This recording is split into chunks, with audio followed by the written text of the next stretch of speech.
Hello guys, it's me again, Krong TV, at sa video ito pag-uusapan natin ang mga teknik na maaaring matutunan ni Kawaki kay Naruto. Pero bago ang lahat, huwag kalimutang mag-like, mag-subscribe, pinutin na rin ang notification bell upang lagi kang updated sa mga susunod na videos. Si Naruto ay napakahalaga para kay Kawaki dahil si Naruto lamang ang unang taong nagmahal sa kanya ng totoo at itinuring siyang tunay na anak at parte ng pamilya. Dahil mula noong bata pa lamang siya ay hindi man lang nakaranas ng tunay na pagmamahal mula sa kanyang mga tunay na pamilya, lalo na sa kanyang tunay na ama na walang ginawa kundi uminom at saktan siya. Matapos nga ang ilang taon niyang pagtitiis at pananatili sa kanyang ama, siya ay ibinenta kay Jigen at dito nga ay nag-umpisa na naman ang kanyang bagong paghihirap at hindi niya naiintindihan ang lahat at ang tanging alam lamang niya ay ang dapat laging sundin ang anumang ipag-utos ni Jigen.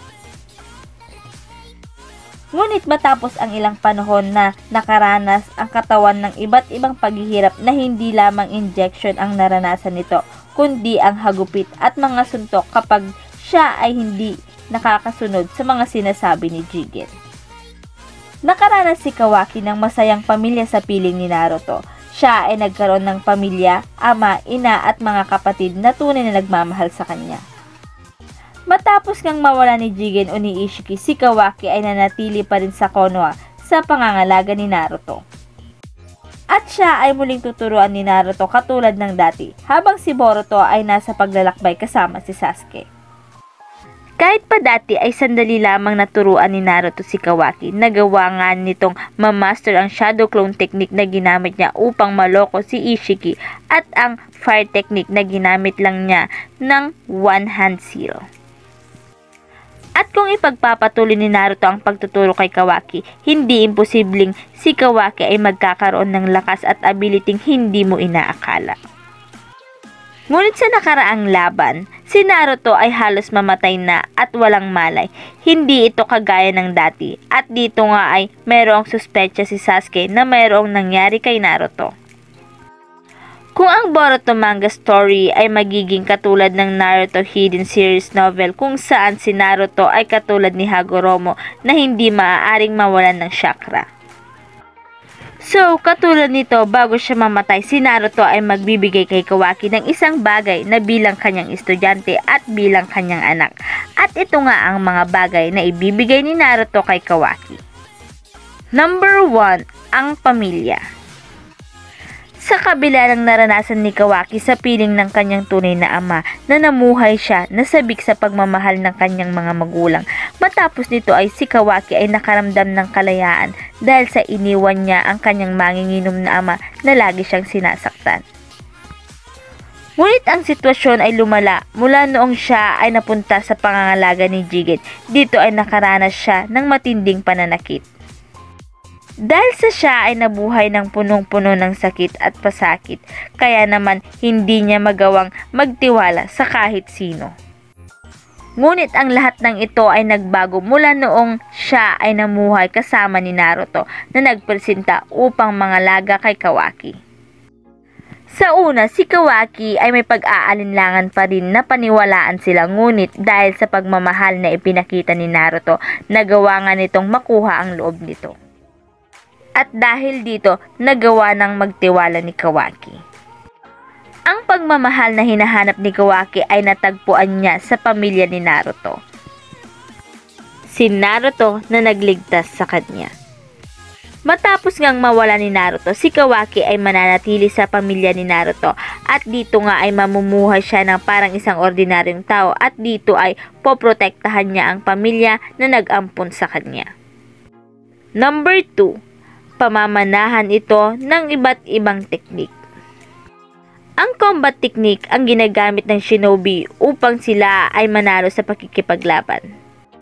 Ang bawat clan ay nagpapamana ng kani-kanilang teknik sa mga descendant nito. At ito ay nangyayari sa pagitan ng guro at estudyante nito. Kung saan ipinasa ni Jiraiya ang Rasengan nito kay Naruto at si Naruto naman na ipinasa ito kay Konohamaru at hanggang sa si Konohamaru naman ay ipinasa ito kay Boruto. hanggang si Kawaki na direktang disipulo ni Naruto ay magkakaroon naman ng maraming special technique mula kay Naruto katulad ng 1,000 Shadow Clones. Sa ngayon, si Naruto pa lamang ang may kakayahang makamaster ng 1,000 Shadow Clone Jutsu. Bilang isang vessel na mayroong 80% ng pagiging Otsutsuki, hindi imposibleng ang lakas ng Otsutsuki ay makuha nito.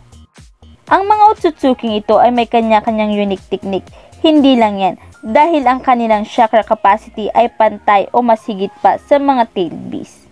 Kung sakaling mangyari ito, si Kawaki ay magkakaroon ng large amount ng chakra at dahil dito, matapos nga nitong mamaster ang Shadow Clone no Jutsu, syempre magagawa rin niya ang 1,000 Shadow Clone Jutsu dahil siya ay may nakakalulang amount ng chakra. Ang Rasengan. Ang Rasengan technique ay technique na unang na-develop ng ikatlong Hokage which is si Minato Namikaze. Then, sumunod naman sina Jiraiya, Naruto, Konohamaru at Boruto na mayroong wind release technique. Sa ngayon, si Kawaki ay nakakagawa pa lamang ng fire release technique na kanyang natutunan at ginamit niya sa pakikipaglaban kay Ishiki. Kaya hindi imposibleng katulad ni Boruto, mayroong wind at water release, magkakaroon din si Kawaki ng 2 o 3 iba pang elements na kung saan ito ay kanyang mamamaster at isa na dito ang wind release.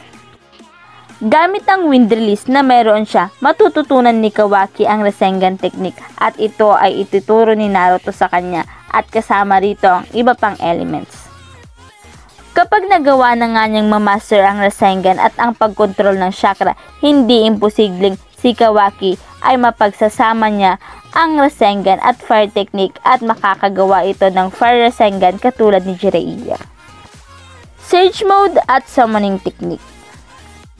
Ang Sage mode at summoning ay dalawang technique na magkaugnay. Ang isang shinobi ay hindi makakamaster ng Sage mode kung ito ay hindi makakakuha ng contract sa Kuchiyuse animal.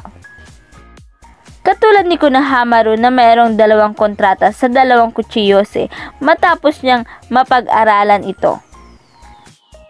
Bilang isang shinobi, si Kawaki ay magkakaroon ng bagong Kuchiyose animal.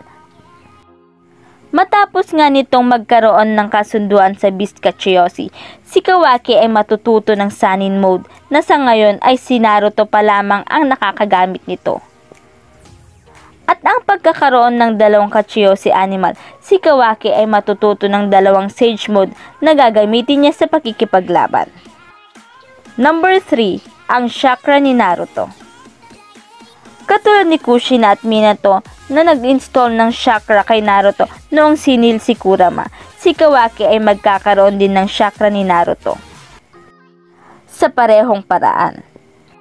Bago pa man siya mamatay, ibibigay ni Naruto ang chakra nito kay Kawaki at ito ay isisil, kaya naman kahit si Naruto ay patay na, mananatili pa rin ang chakra ni Naruto kay Kawaki. Kaya naman ang kanyang prosthetic arm ay magagamit ni Kawaki. Ang pagkakaroon ng chakra ni Naruto sa katawan ni Kawaki, siya ay magkakaroon ng dagdag pang elements na mayroon si Naruto. Katulad na lamang ng magnet at lava element na ginamit niya dati. Number 4, ipagpapatuloy niya ang determinasyon ni Naruto.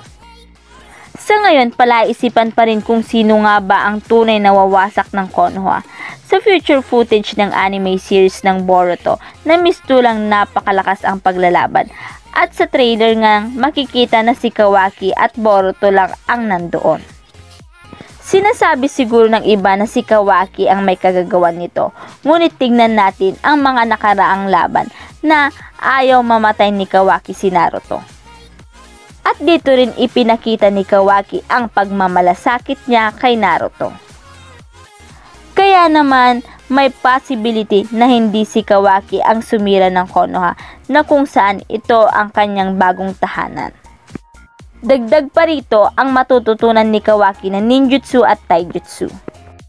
Hanggat siya ay nagsasanay kasama si Naruto, unti-unti nitong mas mamahalin pa ang Konoha at kung sakaling talagang mawawala na si Naruto, then si Kawaki ay ipagpapatuloy niya ang determinasyon na sinimulan ni Naruto. So yan nga guys ang mga bagay na maaaring matutunan ni Kawaki kay Naruto. At dyan na nagtatapos ang video ito. Any comment and suggestion, just comment down below. Thank you!